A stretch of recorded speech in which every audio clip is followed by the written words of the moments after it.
नमस्कार मित्रांनो, मी सागर मदने. स्वागत आहे तुमच्या सगळ्यांचं आपल्या एका नवीन व्हिडिओमध्ये. खरं तर शिवमंदिरं आपण महाराष्ट्रात असंख्य पाहिलीत, पण आज मी तुम्हाला महाराष्ट्रातल्या सगळ्यात सुंदर शिवमंदिरांपैकी एक असलेलं सोनेश्वर महादेवाचं अतिशय सुंदर मंदिर दाखवणार आहे. बारामती तालुक्यामध्ये दोन नद्यांच्या संगमावरती हे मंदिर आहे. तर हे अतिशय सुरेख मंदिर आणि त्याचा इतिहास काय आहे हेच आपण या व्हिडिओमधून पाहूयात. सोनेश्वर महादेव मंदिर हे पुणे जिल्ह्यातील बारामती तालुक्याच्या सीमेवर आहे. बारामती पासून हे मंदिर 22 किलोमीटर तर फलटण पासून 28 किलोमीटर अंतरावरती आहे. या मंदिराचे सर्वात मोठे वैशिष्ट्य म्हणजे हे मंदिर 3 बाजूनी पाण्याने वेढलेले आहे. महाराष्ट्रातील सगळ्यात सुंदर शिवमंदिरांपैकी एक असलेल्या सोनेश्वर महादेव मंदिराच्या परिसरात सध्या आपण पोहोचलोय. खरं तर या मंदिराचा परिसर अतिशय स्वच्छ आणि सुंदर अशा स्वरूपाचा आहे आणि दोन नद्यांचा या ठिकाणी संगम होत असल्यामुळे या मंदिराचं सौंदर्य हे अधिकच वाढलेलं आहे. तर आता आपण इथून या मंदिराच्या आतमध्ये जाऊयात, मंदिराचा सगळा परिसर कसा आहे ते पाहूयात आणि त्याचसोबत मंदिराच्या गर्भगृहामध्ये असलेलं जे शिवलिंग आहे, सोमेश्वर महादेवाचं मंदिर आहे, ते आतून कसं आहे ते देखील पाहणार आहोत. तर तुम्ही इथे बघू शकता, या मंदिराच्या परिसरामध्ये इथे गाड्या लावण्यासाठी सुद्धा व्यवस्था आहे. या मंदिराच्या परिसरात इथे पार्किंगची व्यवस्था आहे. तुम्ही बघू शकता, एका बाजूला पाणी दिसतंय आणि इथे आपल्या गाड्या घेऊन आपण येऊ शकतो. या मंदिरात येण्याचे 2 मुख्य मार्ग आहे. त्यातला एक मार्ग थेट आपण मंदिरापर्यंत गाडी घेऊन येऊ शकतो, तर दुसऱ्या मार्गाने बोटीतून या मंदिरापर्यंत यावं लागतं.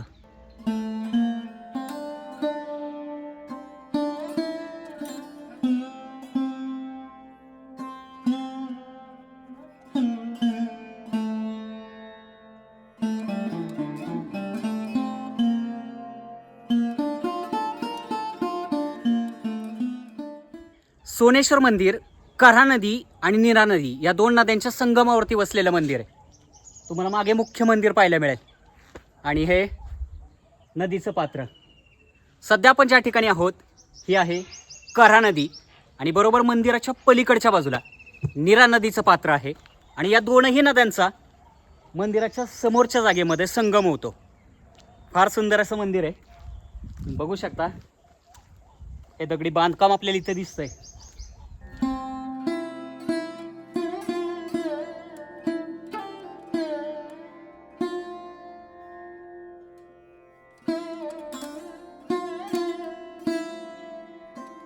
या मूळ मंदिराची निर्मिती 13व्या शतकात यादव कालखंडात झाल्याचे सांगितले जाते. मंदिराचे शिखर आणि बाहेरील बाजूचे बांधकाम अतिशय सुरेख आहे.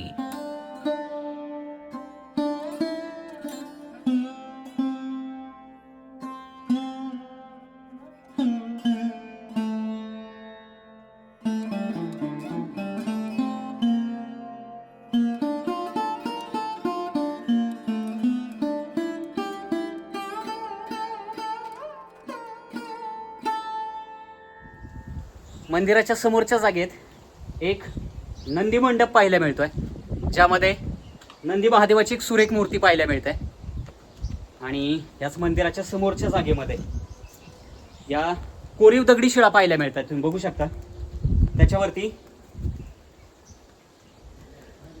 हे सुरेख कोरीव काम केले. इथं हंस दिसतोय आपल्याला. बऱ्याचशा देवांच्या किंवा देवींच्या मूर्ती कोरलेल्या आहेत. काही फुलांची चिन्ह कोरलेली आहेत, तर काही पक्षी सुद्धा कोरलेले आहेत.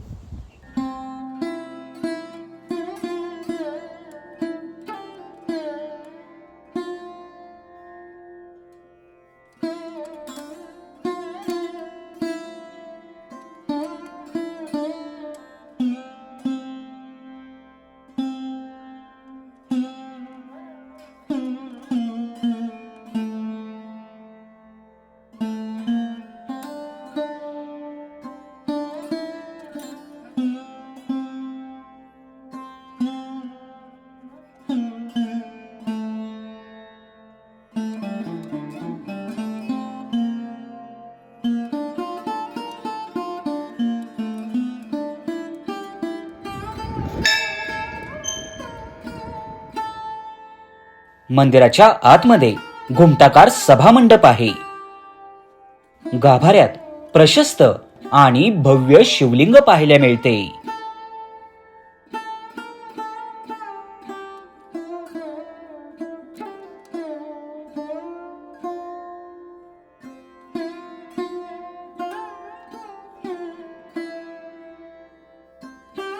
शिवलिंगावर सतत होत असलेला जलाभिषेक पाहून मन प्रसन्न होते.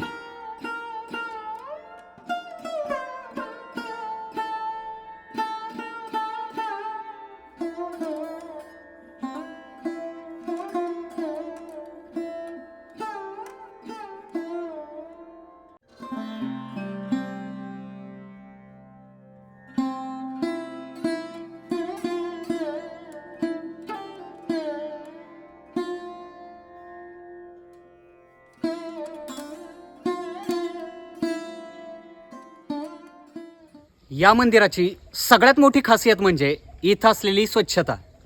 हे मंदिर सुंदर तर आहेच, पण त्याचसोबत अतिशय स्वच्छ अशा स्वरूपाचं आहे. कारण दोन्ही बाजूला नद्या आहेत, म्हणजे 3 बाजूला नद्या आहेत. खरं तर समोरच्या बाजूला संगम होत आहे, पण नद्यांच्या काठावरती असताना सुद्धा या मंदिरामध्ये फार सुंदर अशा पद्धतीनं स्वच्छता मेंटेन केलेली पाहायला मिळते. त्यामुळेच इथं आल्यानंतर आपल्याला फार प्रसन्न असं वाटतं. आणि भगवान शंकरांची महाराष्ट्रामध्ये बरीच मंदिरं आहेत. त्या सगळ्या मंदिरांमध्ये सगळ्यात सुंदर मंदिरांपैकी एक मंदिर म्हणजे सोनेश्वर महादेवाचं हे मंदिर सुद्धा म्हणावं लागेल. फार सुंदर मंदिर आहे.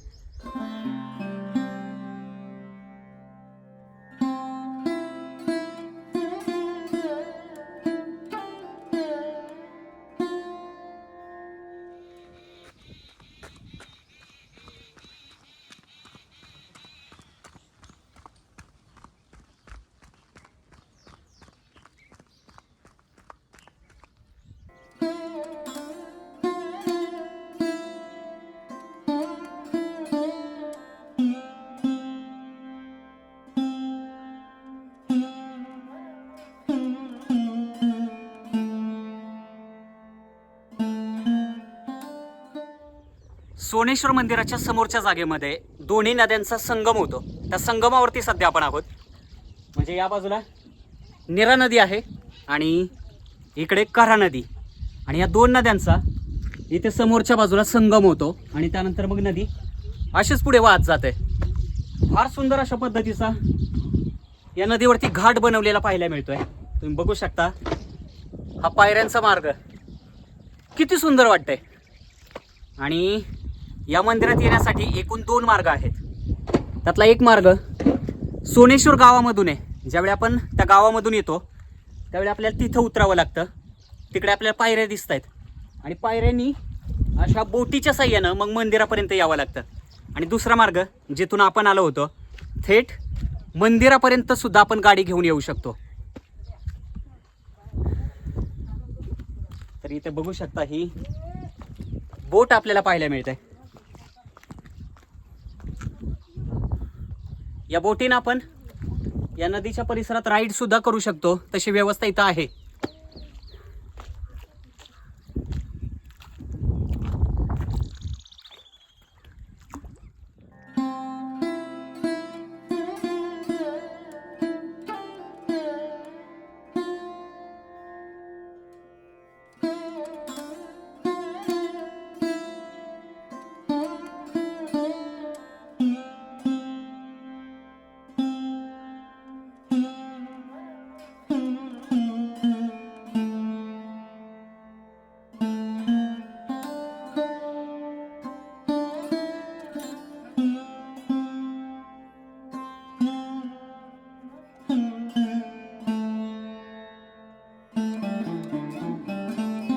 मूळ मंदिराच्या जवळच विठ्ठल रुक्माईचे देखील एक लहान मंदिर आहे. या मंदिरात विठ्ठल रुक्माईची काल्या पाषाणातील मूर्ती पाहायला मिळते. जवळच महाबली, हनुमान आणि दत्तांची मूर्ती असलेले एक लहान मंदिर देखील आहे.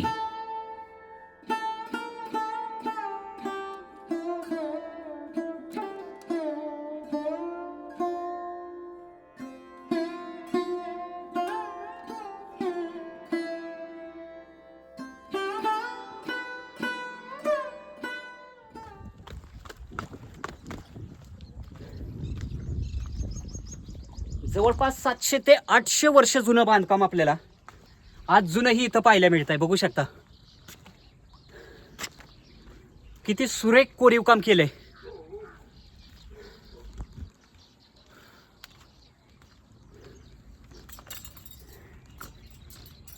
विचार करा, आत्ता हे इतकं सुंदर आहे, मग ज्यावेळी हे बांधकाम केलं असेल त्यावेळी कसं असेल. फारच सुंदर. या मंदिराचा 2002 साली जीर्णोद्धार करण्यात आला होता. जे आपल्याला समोरच्या बाजूचा पायऱ्या दिसत आहेत किंवा तिथला नदीवरचा घाट दिसतोय, तो जीर्णोद्धारानंतर पुन्हा तयार करण्यात आलेला आहे. पण हे जे बांधकाम दिसतंय हे या मंदिराच्या निर्मिती वेळचं बांधकाम आहे. म्हणजे जवळपास 700 ते 800 वर्ष उलटून गेली या बांधकामाला. पण अजून सुद्धा बांधकाम बघा कसं मजबूत आहे. बांधकाम करताना फक्त सिमेंटमध्ये जान असून चालत नाही, तर बांधणाऱ्याच्या काळजात सुद्धा इमान असावं लागतं. तर हे बांधकाम वर्षानुवर्ष, शेकडो वर्ष असं मजबूत राहतं.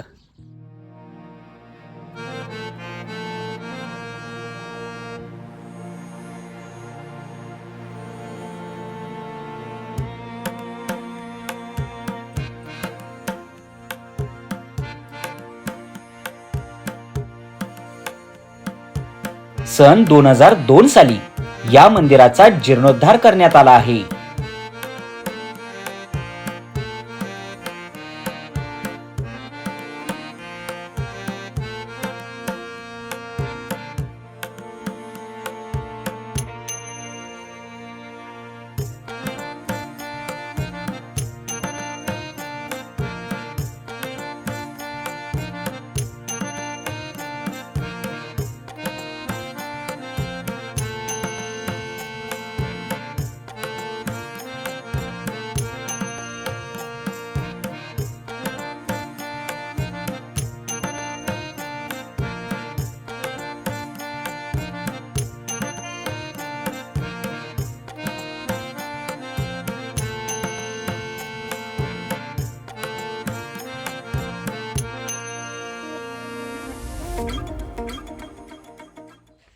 तर मित्रांनो, सोनेश्वर महादेवाचं हे सुंदर मंदिर तुम्हाला कसं वाटलं कमेंट करून नक्की आम्हाला सांगा. चॅनलवरती नवीन असाल तर चॅनलला सबस्क्राईब देखील नक्की करा. लवकरच भेटूयात महाराष्ट्रातल्या अशाच एखाद्या सुंदर ठिकाणी. तोपर्यंत धन्यवाद.